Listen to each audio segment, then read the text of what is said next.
what differences did anybody note between those two runs? Target order, what do you do for third target? Sure. I don't think so. But like, what about the style, like the actual shooting part? It was more efficient. Flowing and Yes. So the first example is like, we don't want that. So you notice I was standing like so, feet kind of narrow.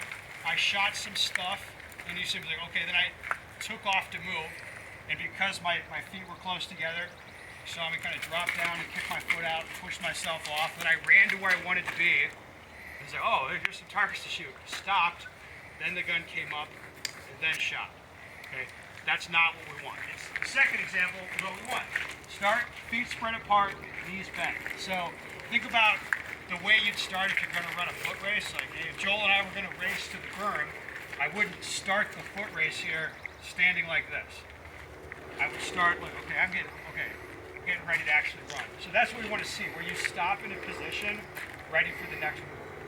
Important thing to add to that, like the first way Ben started, where he started like this, he's like, okay, go, he like takes off. That probably would feel fast. It feels fast. It feels like he's like, oh man, I'm really getting after it. Like after I shoot, I'm gonna spread up. I'm gonna, get up wide. I'm gonna really get running. Like yeah, that looked terrible. But in your mind, it could be like I'm really going aggressive. I'm really being fast. Yeah. Yes. But it was totally the perceived effort was high. It was not very efficient. You're being a tryhard. Yes. Okay. Then when I moved over towards the targets, when did I start shooting the second time? Yeah, the target presented, the sight flashed on the target, and I started shooting. I was not concerned about the fact that my feet were, I'm still walking in. I wasn't worried about that. The sights dictate to me. It's like, yeah, it looks good for this target. Like, I'm going to start shooting. And I kind of shot into position, so to speak. Okay? Does that make sense? So we want to, if possible, start connecting shooting positions together.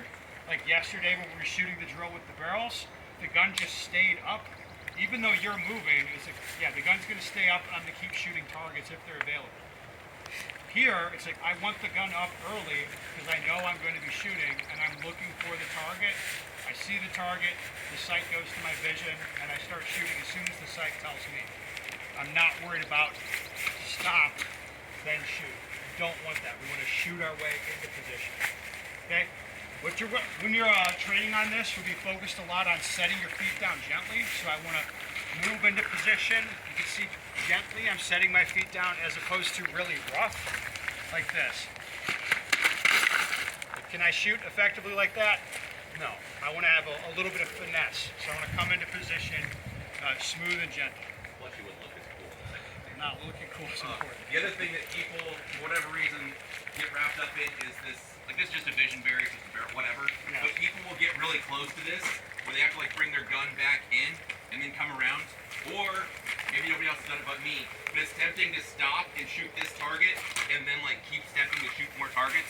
Notice Ben kept walking in on that target, and when he stopped, he could see the last target also. Yeah. So not stopping to shoot one target, moving, shooting down another target, kind of piecing it out. It was just one fluid motion. He just walked in and he just shot the target while he walked in. Yeah, so we're not using this barrel as cover. That would be we'd do that differently. We're just going to use it as a vision barrier that we want to move past. Okay, does anybody have any questions about this? No? Okay.